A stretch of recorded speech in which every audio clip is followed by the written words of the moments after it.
তার ইবাদত তিনি টাইম টু টাইম করতেছে, নামাজ রোজা করতেছে। দেখা গেল তিনি আল্লাহর প্রতি সম্পূর্ণ খেয়ালও আছে। এবং যিনি তরিকতের সাধনকারী হন না কেন, যখন তিনি খুব গরিবের হালতে ছিলেন বা খুব অভাবেই ছিলেন, তখন দেখা যায় তিনি সেই সাধনকারী টাইম টু টাইম সাধন করতেছে।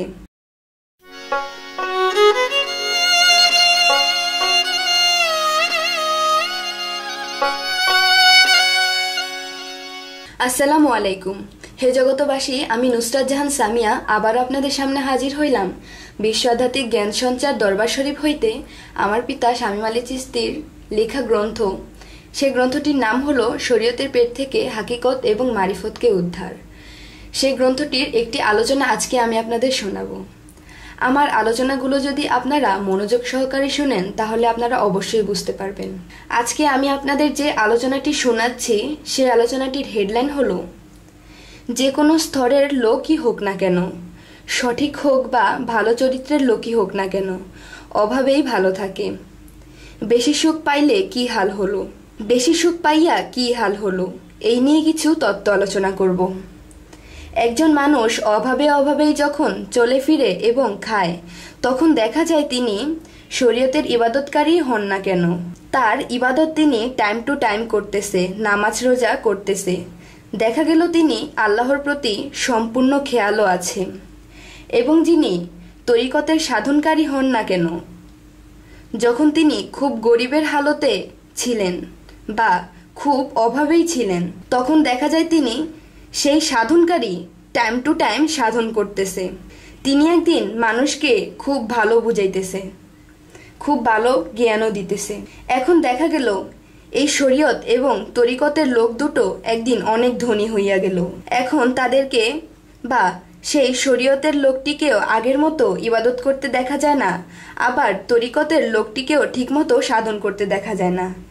একদিন ওই ব্যক্তিদেরকে জিজ্ঞাসা করা হইল, আপনারা তো আগের মতো তেমনভাবে ইবাদত করতে, আল্লাহর ইবাদত করতে বা সাধন করতেও দেখা যায় না।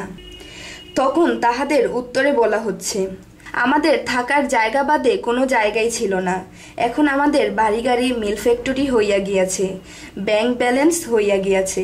বর্তমানে আমাদের সম্পদের ও টাকা পয়সার হিসাব মিলাতে গিয়েই আল্লাহর ইবাদত করতে পারি না। আল্লাহ তাআলার ইবাদত করতে গেলেও মন বসে না, তেমনভাবে ইবাদত করতে পারি না আগের মতো। দেখা যায় হাদিস খুললে হযরত মুহাম্মদ সাল্লাল্লাহু আলাইহি সাল্লাম অনেক কষ্টে জীবন কাটিয়েছেন এবং আমাদের বুঝাইয়া গিয়াছেন, গরিবের হালতে যদি কেউ জীবন কাটিয়া যেতে পারে, তাহার জন্য মহান আল্লাহ তাআলা বড় দরজা খোলা রেখেছেন। আরও একটি জিনিস বোঝা গেল, দুনিয়াবি সম্পদ মানুষকে অহংকারী করে তোলে এবং লোভী করেও তোলে। আস্তে আস্তে দুনিয়াবি সম্পদের প্রতি প্রেম আসিয়া যায় এবং আল্লাহর প্রতি প্রেম কমিয়া যাইতে থাকে। তখনই দেখা যায় ওই লোকগুলি ওই ধরনের অবস্থায় হইতে থাকে। ওই লোকগুলির কাম, ক্রোধ, লোভ, মোহ, মায়া, মৎসর্য একদিন এভাবেই মারা যায়। তখন ওই দুনিয়াবি সম্পদের আর ক্ষমতা হয় না যে তাকে জাহান্নাম এবং দোজখ থেকে বাঁচাইবার। আল্লাহ আমাদের সকল কিছু বুঝার তৌফিক দান করুন, সকল ভালো কিছু বুঝার তৌফিক দান করুন। হে জগতবাসী, আমাদের চ্যানেলের কথাগুলো আপনাদের ভালো লাগলে আমাদের চ্যানেলটিকে সাবস্ক্রাইব করুন, যাতে করে আমাদের ভিডিওগুলো সবার আগে আপনারা পেয়ে যান। এই বলেই আমার আলোচনা শেষ করছি। সকলে ভালো থাকবেন, সুস্থ থাকবেন। আল্লাহ হাফেজ।